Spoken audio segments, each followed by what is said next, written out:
Tahukah kalian, kisah Abu Dujanah yang membuat Rasulullah menangis? Diceritakan sebuah kisah sahabat yang membuat Rasulullah Shallallahu Alaihi Wasallam meneteskan air mata. Adalah Abu Dujanah radhiyallahu anhu, sahabat Nabi dari kabilah Khazraj, yang membuat Rasulullah menangis.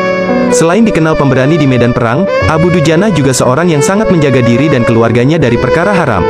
Suatu hari, usai salat subuh berjamaah bersama Rasulullah, Abu Dujanah selalu terburu-buru pulang tanpa mengikuti doa ba'da salat yang dipanjatkan Rasulullah. Rasulullah mencoba mencari tahu penyebab kebiasaan Abu Dujanah itu.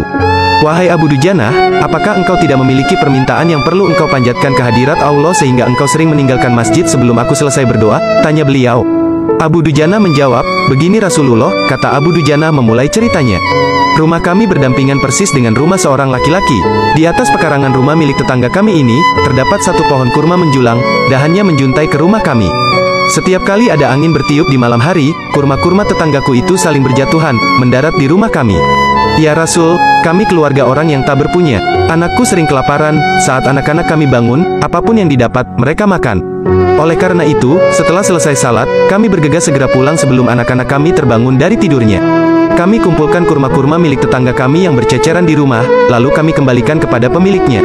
Abu Dujanah lantas menceritakan, pernah suatu ketika anaknya kedapatan memakan kurma yang jatuh dari pohon tetangganya itu. Maka, ia pun berupaya sekuat tenaga untuk mengeluarkan kurma yang terlanjur dimakan tadi dari mulut anaknya. "Nak, janganlah kau permalukan ayahmu ini di akhirat kelak." Anakku menangis, kedua pasang kelopak matanya mengalirkan air karena sangat kelaparan. "Wahai Rasulullah, kami katakan kembali kepada anakku itu, hingga nyawamu lepas pun, aku tidak akan rela meninggalkan harta haram dalam perutmu. Seluruh isi perut yang haram itu, akan aku keluarkan dan akan aku kembalikan bersama kurma-kurma yang lain kepada pemiliknya yang berhak." Mendengar cerita itu, mata Rasulullah Shallallahu Alaihi Wasallam berkaca-kaca, butiran air mata mulianya berderai begitu deras. Baginda Rasulullah mencoba mencari tahu siapa sebenarnya pemilik pohon kurma yang dimaksud Abu Dujanah itu. Abu Dujanah pun mengatakan bahwa pohon kurma itu milik seorang laki-laki munafik. Rasulullah langsung mendatangi pemilik pohon kurma yang diceritakan oleh Abu Dujanah. Rasul lalu mengatakan, "Apa bisa engkau menjual pohon kurma itu? Aku akan membelinya dengan pohon senilai 10 kali lipat." Pohon itu terbuat dari batu zamrud berwarna biru, disirami emas merah, tangkainya dari mutiara putih. Di situ tersedia bidadari yang cantik jelita sesuai dengan hitungan buah kurma yang ada, kata Rasulullah menawarkan. Laki-laki munafik ini lantas menjawab dengan tegas, "Saya tidak pernah berdagang dengan memakai sistem jatuh tempo. Saya tidak mau menjual apapun kecuali dengan uang kontan dan ingin dibayar saat ini juga." Tiba-tiba Abu Bakar As-Siddiq datang, lantas berkata, "Ya sudah, aku beli dengan 10 kali lipat dari tumbuhan kurma milikmu yang jenisnya tidak ada di kota ini, lebih bagus jenisnya." Si munafik pun kegirangan sembari berujar, "Ya sudah, aku jual." Abu Bakar menyahut, "Bagus, aku beli." Setelah sepakat, Abu Bakar langsung menyerahkan pohon kurma itu kepada Abu Dujanah. Rasulullah kemudian bersabda, "Hai Abu Bakar, aku yang menanggung gantinya untukmu." Mendengar sabda Nabi itu, Abu Bakar bergembira bukan main. Begitu pula Abu Dujanah. Sedangkan si munafik berjalan mendatangi istrinya, lalu menceritakan kejadian yang baru saja ia alami. "Aku telah mendapat untung banyak hari ini. Aku dapat 10 pohon kurma yang lebih bagus. Padahal kurma yang aku jual itu masih tetap berada di pekarangan rumahku.